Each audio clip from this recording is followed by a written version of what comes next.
Dans le mini-cours d'introduction au SQL, on a précisé que SQL permettait de traduire les opérateurs de l'algèbre relationnelle, mais comportait un peu plus. Alors là, on va voir justement comment on peut faire des calculs, des agrégats en SQL. Alors, on va partir d'une base de données exemple. On va reprendre notre relation 20. Ici, on a 5 20, 1, 2, 3, 4, 5. Les 5 crus sont renseignés, les degrés sont partiellement renseignés et les années sont partiellement renseignées. Alors, pour l'exemple, on pourrait vouloir connaître le nombre de 20. Ici, dans notre relation 20, on a 5 20.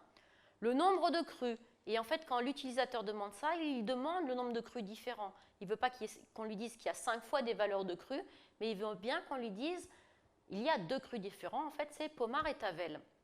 Le nombre d'années, ici, c'est la même chose. On voit qu'il y a 2010, 2009, 2010, 2012. Le nombre de valeurs, c'est 4, mais le nombre d'années différents, en fait, c'est 3.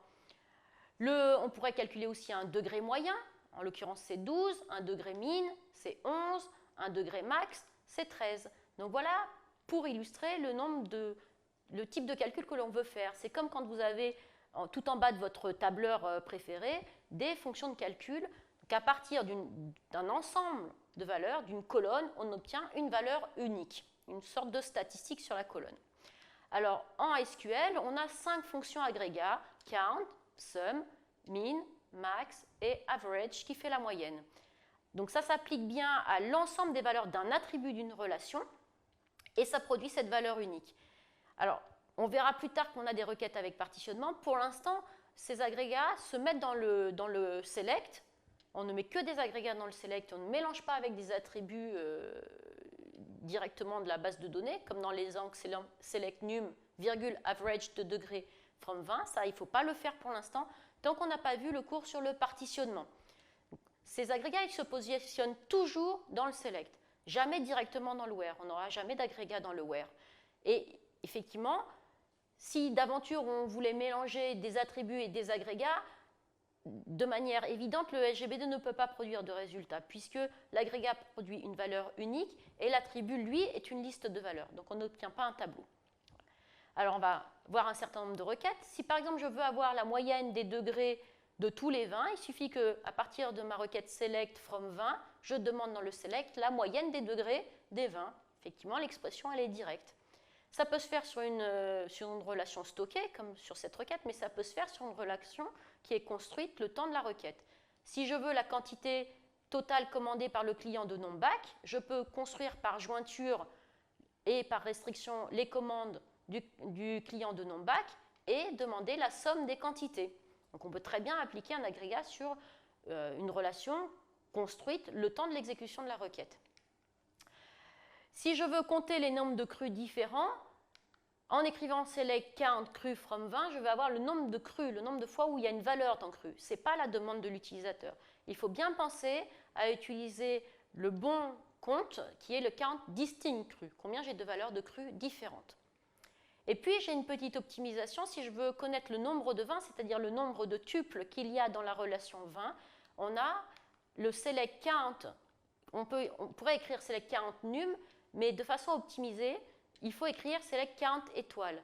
Le nombre de tuples qu'il existe dans une relation est toujours conservé par le SGBD, donc cette réponse, elle est directe. Count num, il va devoir les compter, effectivement, le nombre de fois où il y a une valeur dans num, ce qui va prendre beaucoup plus de temps. Donc il faut penser à remplacer les counts des clés par des counts étoiles.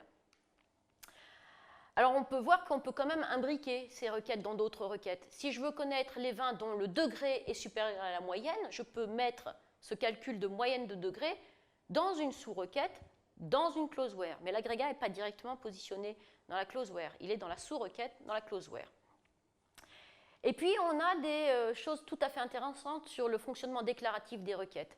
Si je veux savoir si une commande a été totalement livrée, pour une commande on peut avoir plusieurs livraisons, donc des livraisons partielles, la requête suivante permet de le faire commande par commande. Donc, select numéro de commande from commande C, pour laquelle la quantité est égale à la somme des quantités livrées de cette commande. De cette commande, ça se fait parce que la portée des alias de requête supérieure inclut les requêtes inférieures.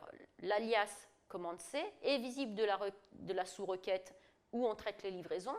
Et là, quand on va prendre une commande, par exemple la commande numéro 1, on va calculer la somme des quantités commandées avec L.NCDE égale 1. On obtiendra un premier total. On vérifiera si quantité de la commande égale à la somme des quantités commandées. Si c'est le cas, on conserve la commande.